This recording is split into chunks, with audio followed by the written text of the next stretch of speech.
It's going to mean that we will maybe take down a smaller amount of the harmful content, but it will also mean that we'll dramatically reduce the amount of people whose accounts we're taking off for a mistake, which is just a terrible experience, right? It's like, okay, you're going about your day, and then one day you wake up and you're like, oh, my WhatsApp account just got deactivated because it's connected to a Facebook account, and the Facebook account is or like I'm using it on the same phone as a Facebook account where like we made some enforcement mistake and thought you were doing something bad that you weren't because our classifiers were set to too low of precision. Has that happened before?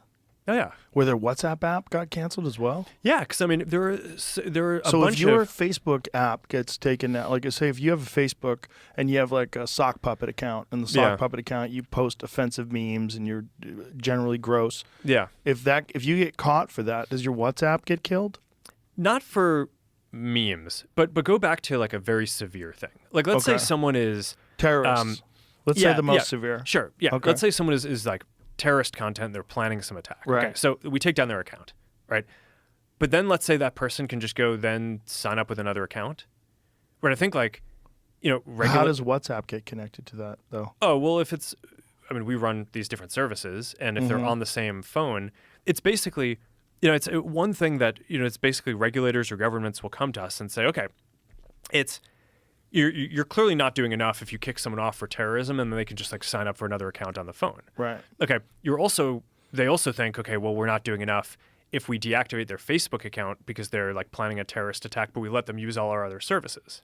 Right. Right. If you're aware. Yeah. Yeah. So if our systems think that someone is a terrorist, then you probably need to deactivate their access to all the different accounts. Yeah, they can't get on Threads. Threads, cool. Instagram.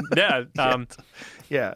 So that makes sense. So you can understand how you get there, but then you just get to this question around the precision and the confidence level, and then you're just making all these mistakes at scale, and it's just unacceptable. But I think it's a very hard calculation of like where do you want to be, because on the one hand, like I get it why people kind of come to us and they're like, no, you need to do a better job finding more of the terrorism or the drugs and all this stuff. But over time, the technology will get better and it'll get more precise. But at any given point in time, that's the choice that we have to make, is do we want to make more mistakes erring on the side of just like blowing away innocent people's accounts? Right. Or do we want to get a somewhat higher percent of the bad stuff off? And I think that there's some balance that you need to strike on this.